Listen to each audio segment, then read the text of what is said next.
Now, I'm quite looking forward to this match. This one should be actually a really good match. And I mean, if I was buying a pay-per-view, this one would be kind of probably second to make me actually buy Money in the Bank. It is free on Sky, but that's not the point because this match is actually going to be really good. Now, you've got Wade Barrett, Cody Rhodes, Damien Sandow, Dean Ambrose, Fandango, Jack Swagger, and Antonio Cesaro all going in the ring to try and bring down that briefcase, which pretty much guarantees them a World Heavyweight Championship. Now, that's all pretty snazzy, but the main thing about this match is it's all young talent, which is absolutely great. Wade Barrett, Cody Rhodes, Sandow, Ambrose, Fandango, and Antonio Cesaro. Jack Swagger, not so maybe, but they're all heels. Every single competitor, as well as Swagger, is a heel. So it's going to be bearing on the mind of the winner of the World Heavyweight Championship match, which I do predict is Dolph Ziggler, that the heel is going to win and cash in on probably a face. So all of them are heels. Should be a really good match. So let's start with Wade Barrett. He held the Intercontinental Championship from Raw after WrestleMania all the way to Payback, the pay-per-view, which is great. At times, he did look better down the Intercontinental Championship and dropped the title to a more fitting superstar, being Curtis Axel. Basically, by that I mean Curtis Axel is at the level of the Intercontinental Championship. He's more fitting for that title. Wade Barrett is much better than that. The Intercontinental Championship held him back instead of being the stepping stone to better things. The championship was basically wasting Wade Barrett's potential. Now, Cody Rhodes, an impressive third-generation superstar. Last time a belt was end of April in 2012, being the Intercontinental Championship. He's been getting a lot of TV time recently with Damien Sandow, but used as a squasher to many main eventers, especially Damien Sandow, which is kind of undermining him in the WWE, which is good for people like Sandow because we know Cody's a good competitor and it makes Sandow look strong.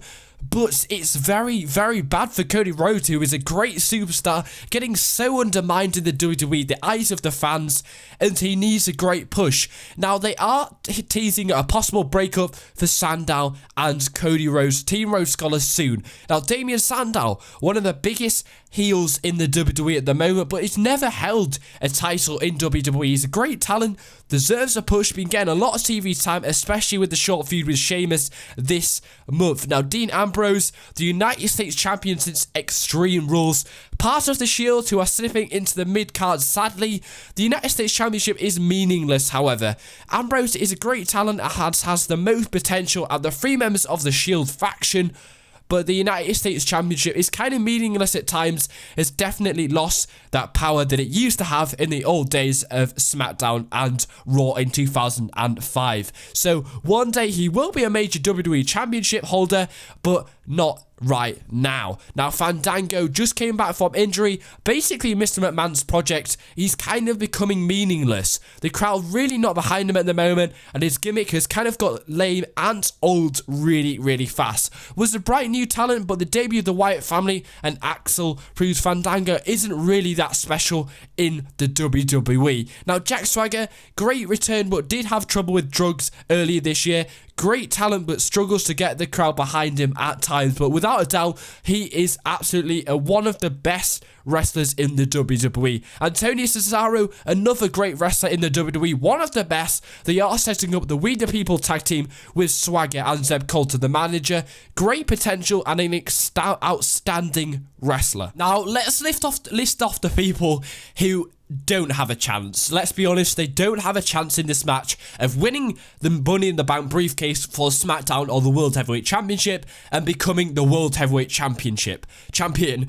Damien Sandow, too soon to push him, and it's way too soon to push him to the main event spot. Give it a year or two, he'll be there. Dean Ambrose, way too soon as well. United States Championship, he holds that, but that's keeping him afloat. But the World Heavyweight Championship would be too soon, and he will become too big for the Shield, who are pretty much a really, really good team. Fandango, no crowd reaction at all, not proven much in the WWE, needs way more experience before he's pushed to the main event spot and gets his first championship. He's also just come back from injury, so it'd be really bad to basically push him up there when he really hasn't got back into the groove of wrestling.